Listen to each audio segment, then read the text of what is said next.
This is Jason Caterina on AM 560, The Answer. Get the latest weather, traffic, and news updates online at 560theanswer.com. Now, from the Signature Bank Studios. Insert Democrat socialist here. Runs the Democratic House floor for 30 plus years running. He's promising this and he's stealing that. Where can you get that kind of money? He's using your house like his own piggy bank. You ought to know by now. You can pay off your house here in Illinois, but you can never keep up with the taxes. Oh, how it's always been the plan to have a taxpayer pay, no doubt. Not a matter of if anymore, but when. You're moving out. I said, when you're moving out. Top of the morning, Dan Proft here. That theme music means it's time for a weekly conversation with Ted Dabrowski about all things Illinois policy related. But before we get there, and just to take a brief hiatus from the issue of public safety, although it's tangential. Country Club Hills. Country Club Hills School District 160 as a case study. Government school system in Chicagoland. Back in July, we brought you this story of a parent at Country Club Hills School District 160 named Sequoia Williams, who was calling out the leadership of that school district, particularly the superintendent, for financial mismanagement, to say the least. Oh, man. I'll remind you momentarily. But first, Country Club Hills School District 160 has 3 schools with less than 100 students. And superintendents and assistant superintendents and the whole eduocracy. This was Sequoia Williams back in second week of July at a school board meeting addressing the leadership of Country Club Hills School District 160. It's alarming for us, and we're saying that how do we have money for that, but we don't have anything that is beneficial to our children, to our students, in order for them to academically succeed.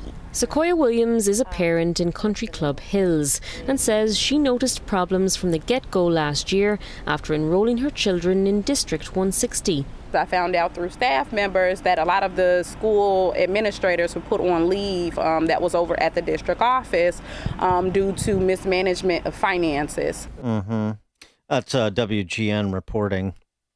And the spending by the superintendent and the school board? Those issues are lengthy, but in just the last 2.5 years, district credit card reports in Maine's name show hundreds of thousands of dollars spent on much more than just education. In fact, those reports show roughly $250,000 in charges at hotels, including the Hilton in New Orleans, the Bellagio in Vegas, and the Marriott in Atlanta. They've taken sports away. They've taken all of the extracurricular activities that our children have had. They've taken them away. And they keep telling us we don't have money. Food-related expenses adding up to almost $130,000, with countless payments to DoorDash and Uber Eats, $3,500 spent at Cooper's Hawk in Orland Park, and thousands more at high-end steakhouses from DC to Napa. We get that school boards will go out to eat. We get that they go and they converse about different things going on in the community, the schools, and things like that. It's egregious at this point. The cost of getting to and from the likes of those restaurants and resorts also included in the reimbursements. Well, many of us summer in wine country. We just don't do it on the time of the school district by extension of the local taxpayers, particularly Country Club Hills School District 160. 3 schools and 100 students. Why? Why do they need 3 schools for 100 students? Good question. How are they doing academically? 18% of the kids read at grade level, 8% do math at grade level. Illinois State Board of Education numbers. But this isn't criminal. It's just a little bit of mismanagement. Is that what it is? Well, I'll tell you, it's wildly exasperating. However, I do want to credit Sequoia Williams, this parent who stepped forward and brought the scrutiny to Country Club Hills School District 160, because it made a difference. And it is another testament to one mom or one parent stepping forward to challenge the system can make a difference. Sequoia Williams decided not to be fatalistic. She decided to get some accountability. And it's starting. It's a process, and you got to have some stick-to-itiveness, but it's starting. So that was just in July. Fast forward to just last week. And that superintendent who was off to wine country and everywhere else at taxpayer expense. Not to mention, the board. The board is responsible too. Well, there's some accountability. It's beginning a couple months later. We're following the latest developments in South Suburban Country Club Hills. That's where parents are fed up with what they say is mismanagement of that district. The school board meeting tonight and making leadership changes. WGN's Jenna Barnes is here now with more on this tonight. And these are changes that parents have been calling for, some even refusing to enroll their children in the district if the superintendent still had his job. He'd previously been suspended for 10 days. Tonight, he was suspended indefinitely. I would like the approval to suspend without pay Superintendent Dr. Main. The Country Club Hills District 160 School Board making a move parents have been demanding for months amid allegations of district mismanagement and overspending on luxury hotels, meals, and more.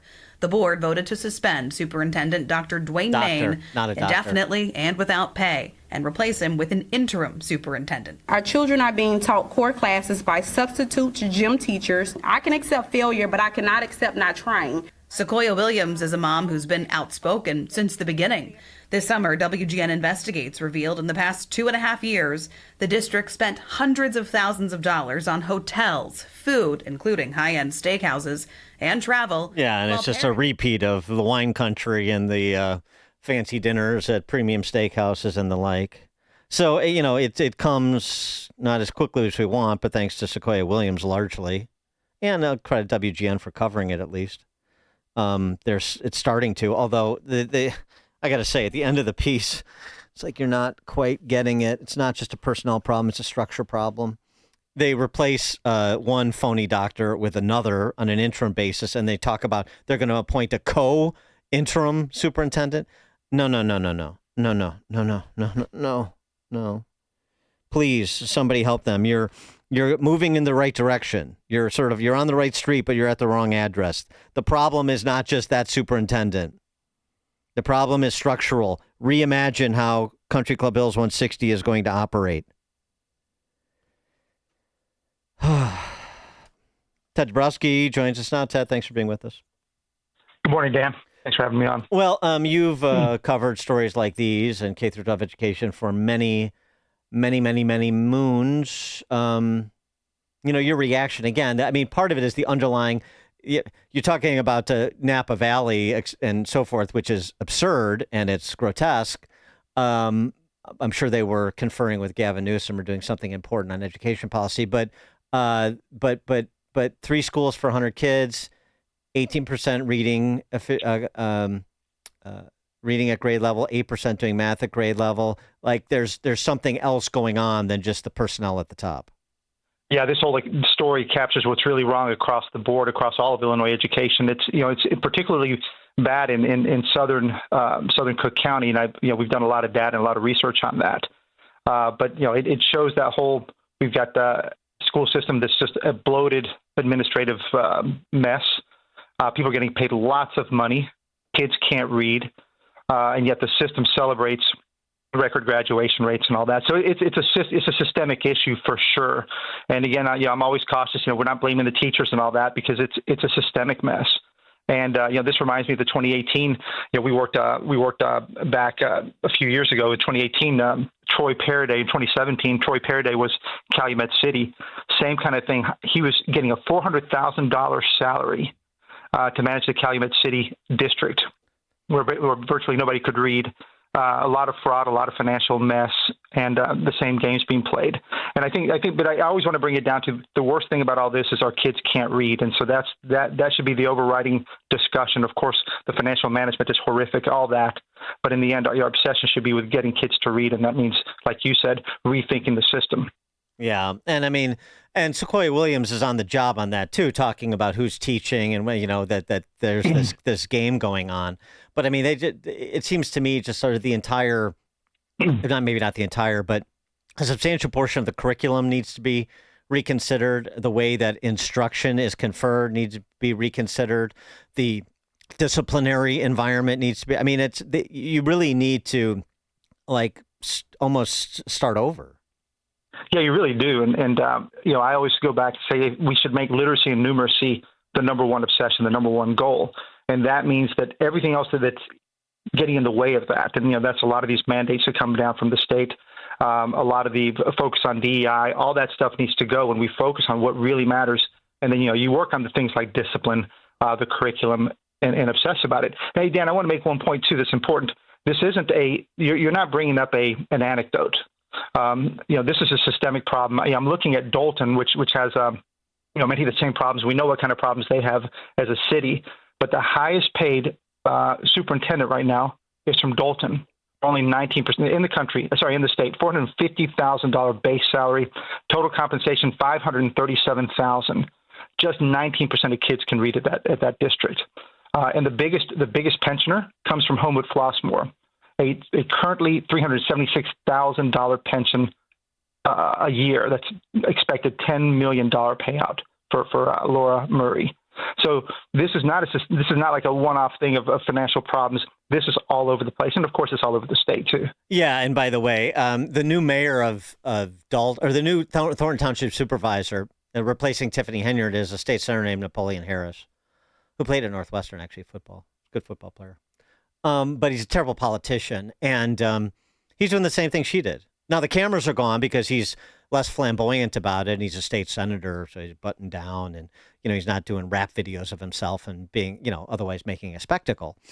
But it's the same program. He tried to reinstitute the salary that had the Thornton Township supervisor salary for a couple of $100,000 that had been pared down under Tiffany Henyard. It's just the next kleptocrat up. So that's my point about Country Club Hills too, and all these school districts. It's the next kleptocrat up. You think you get rid of somebody who it is ham-handed about their fleecing of taxpayers, and it's all better now. And no, it's just the next person up, and the structural infirmities financially as well as educationally, or in terms of services or redundancy when you're talking about township government, it's the same. It doesn't change because you just focus on the one bad apple kind of thing, and you don't look at how these things actually operate, the incentives that are presented, and the costs that are thrown off.